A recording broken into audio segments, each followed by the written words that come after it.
Ieri era la giornata mondiale dell'acqua. Il Veneto purtroppo l'ha festeggiata con una siccità da record, meno 50% le precipitazioni, i fiumi sono a secco e cresce il rischio di incendi su tutto il territorio regionale, in particolare in alcune aree.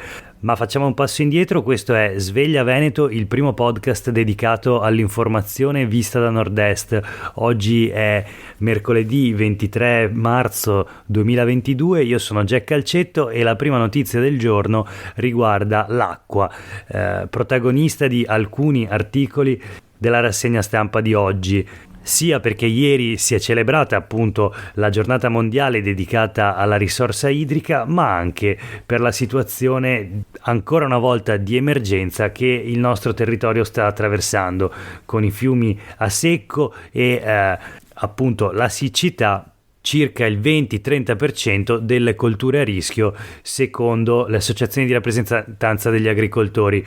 Ma vediamo subito una notizia sul Corriere del Veneto di oggi. Acqua, sprecati 16 euro al secondo, è pronto un piano da 1,1 miliardi. Insomma, la rete idrica del Veneto registra perdite del 40% per oltre 519 milioni di euro l'anno, mezzo miliardo l'anno di spreco. Tra le soluzioni ci sarebbero non soltanto tubi ma anche contatori smart e controlli con i raggi cosmici.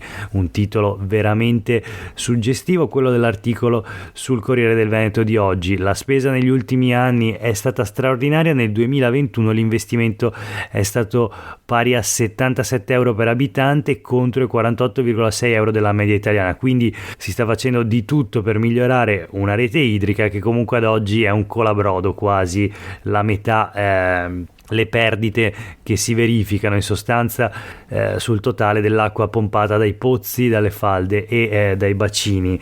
Quindi acqua immessa nella rete che però non arriva a destinazione. Altri dati interessanti sui quotidiani di oggi, qui siamo sui quotidiani del gruppo Gedi. Le bollette nel Veneto sono inferiori rispetto alla media nazionale. Si tratta di uno studio di Cittadinanza Attiva. Ogni famiglia veneta ha speso in media 410 euro lo scorso anno per la bolletta idrica. La media nazionale è di 460 euro invece, quindi 50 euro in più. In ogni caso, le bollette dell'acqua sono in aumento dell'1,3% rispetto al 2020. Prezzo più alto a Rovigo, 494 euro, il minimo invece a Venezia, 326 euro. Si tratta ovviamente di medie e tariffe indicate rispetto a una famiglia tipo di 3 componenti con un consumo annuo di 192 metri cubi. Secondo Cittadinanza Attiva, un uso più consapevole e razionale dell'acqua potrebbe ridurre agevolmente il consumo da 192 a 150 metri cubi annui, con un risparmio di 109 euro l'anno. Anche qui un altro dato sulla dispersione dell'acqua, sulle perdite. A livello nazionale è il 36% la percentuale di dispersione, quindi di perdita dell'acqua immessa nelle reti dell'acquedotto. In Veneto, come abbiamo visto, la percentuale è più alta e si passa dal 68% addirittura di Belluno invece a quasi il 27% di Treviso e Vicenza, che da questo punto di vista sono più virtuose. Ma la siccità comporta anche un maggiore rischio di incendio. Questa appunto è la stagione più pericolosa da questo punto di vista. Leggiamo l'analisi dei vigili del fuoco sui quotidiani del gruppo Gedi di oggi. Dopo un inverno arido, quest'anno la vegetazione è disidratata. Molte aree del territorio regionale classificate come pericolo alto dal punto di vista degli incendi boschivi. Si va dal Veronese, parti dalla provincia di Vicenza, sostanzialmente tutta l'area di Belluno, un pezzo della Marca Trevigiana e anche il Veneto orientale. I vigili del fuoco non parlano di piromani, ma di comportamenti sbagliati tenuti in buona fede. Roghi spesso innescati da falò accesi per eliminare sterpaglie e da cenere creduta che si crede ormai spenta. Quindi bisogna appunto prestare particolare attenzione in questo periodo di siccità, non gettare a terra mozziconi, non accendere fuochi e anche nei boschi, e anche non parcheggiare l'auto su foglie secche. Queste alcune delle regole. Naturalmente siccità significa anche un possibile rischio per l'approvvigionamento dell'acqua. Un'intervista di Laura Berlinghieri a Monica Manto, la presidente di Viveracqua, il consorzio che unisce i 12 gestori veneti del servizio idrico integrato a totale proprietà pubblica, parla di di possibile cuneo salino nell'Adige, connesso appunto alla diminuzione del livello dei fiumi. L'agricoltura naturalmente potrebbe subire le ripercussioni principali, ma non si escludono impatti per le abitazioni nel sud del Veneto, quindi in termini di un rischio per l'approvvigionamento idrico. E questo per quanto riguarda l'acqua. Dalla pandemia all'Ucraina invece i fronti aperti in Veneto, questo il titolo sul Corriere del Veneto di oggi. Le conseguenze quindi della guerra scatenata da Putin in Ucraina, gli artigiani e la nuova crisi chiedono già 700 imprese hanno fatto ricorso alla cassa integrazione nei primi 2 mesi dell'anno e c'è chi parla di cassa integrazione di guerra. Alcune imprese artigiane dicono che il conflitto in Ucraina è peggio del virus, le filiere sono in difficoltà e da sostenere, secondo appunto altri esponenti del mondo artigiano. I settori in sofferenza sono tutta la manifattura artigiana sostanzialmente che arretra nella produzione, con picchi per ad esempio la produzione di cemento e plastica e tutto il settore connesso.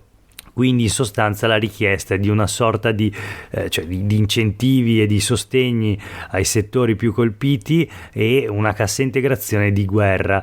Dall'altro lato l'emergenza Covid non è finita, o almeno è finita soltanto sulla carta, finirà appunto a breve lo stato di emergenza, ma il virus non si è fermato, è la quinta ondata, salgono i contagi 8.300 soltanto ieri in Veneto e aumentano anche i ricoveri.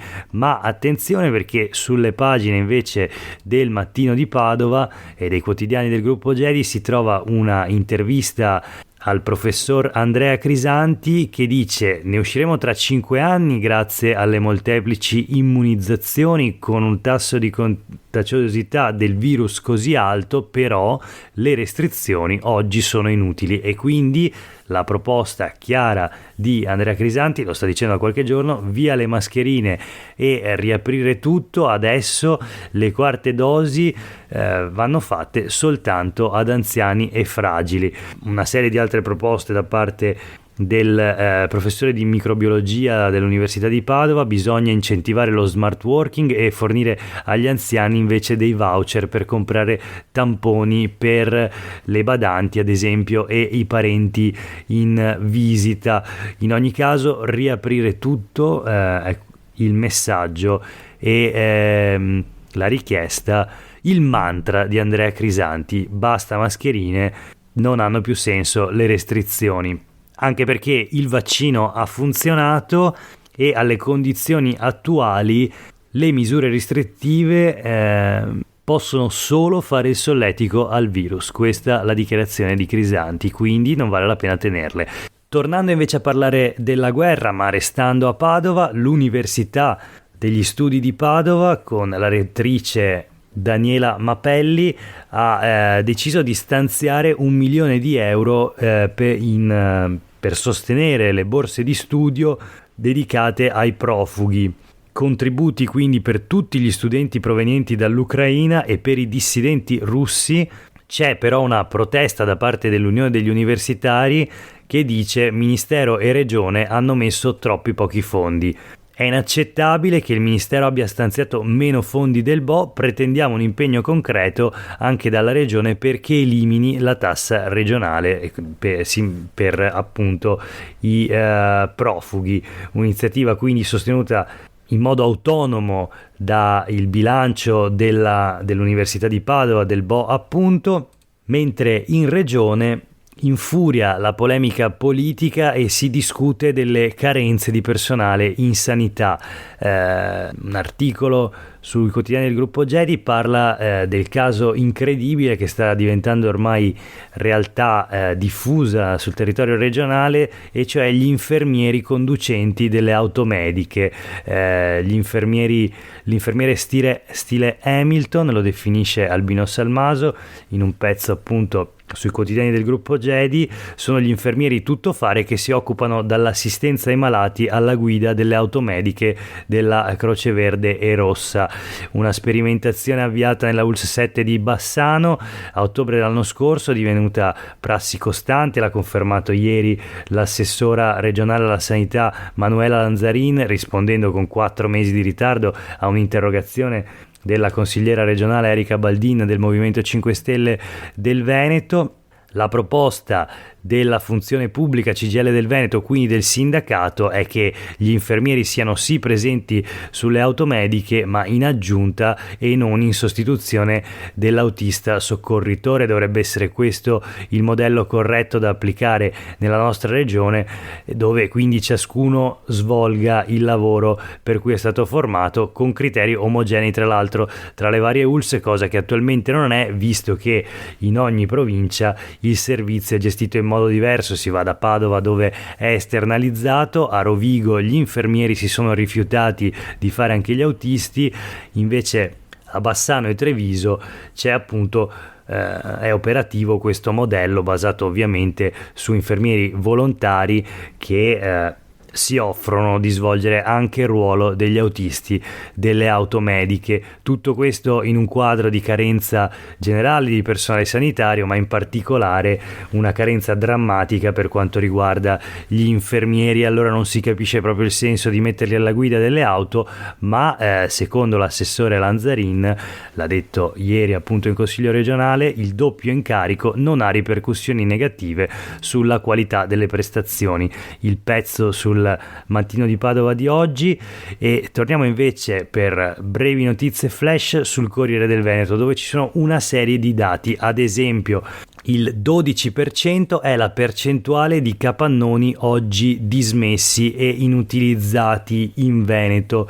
Quindi 12 capannoni su 10 sono vuoti. Lo ha individuato la mappatura di capannoni on-off, un'iniziativa di Assindustria Veneto Centro. Cerchi un capannone, ora si trova con un click, questo lo slogan. Il senso è che migliaia di capannoni sono vuoti ed è dannoso farne altri. Il progetto ha già mappato 1/3 del totale dei capannoni veneti.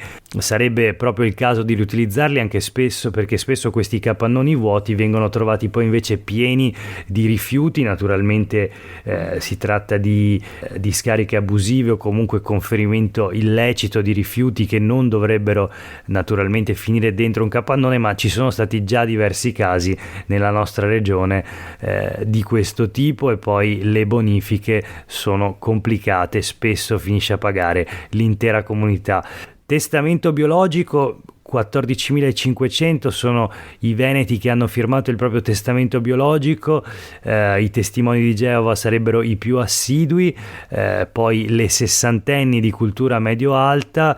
L'associazione Coscioni chiede che i medici di base aiutino per andare in questa direzione, quindi la possibilità di qualsiasi persona maggiorenne capace di intendere di volere di esprimere nero su bianco un consenso o un rifiuto su accertamenti diagnostici, scelte terapeutiche e trattamenti sanitari. Ovviamente nel futuro, quindi una futura, cioè nel caso di un'eventuale futura incapacità di autodeterminarsi, e ovviamente questa scelta viene fatta dopo aver acquisito adeguate informazioni mediche sulle conseguenze delle proprie scelte. 19 anni il più giovane veneto che ha depositato la DAT, quindi appunto il testamento biologico. Il più vecchio invece ne ha 95. È coinvolto lo 0,3% della popolazione. Ci sono diverse possibilità per depositare il testamento biologico, o nel comune di residenza, o dal notaio, o nelle strutture sanitarie autorizzate.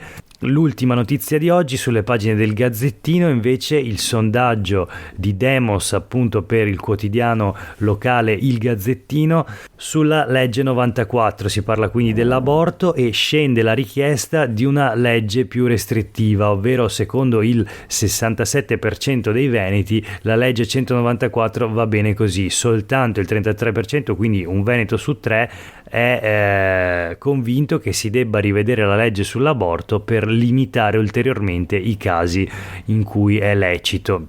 Influisce naturalmente la religiosità, si va dal 19% dei non praticanti a favore di restrizioni sull'aborto, mentre quasi il 60% di chi è assiduo frequentante di una parrocchia è a favore di limitazioni appunto all'aborto.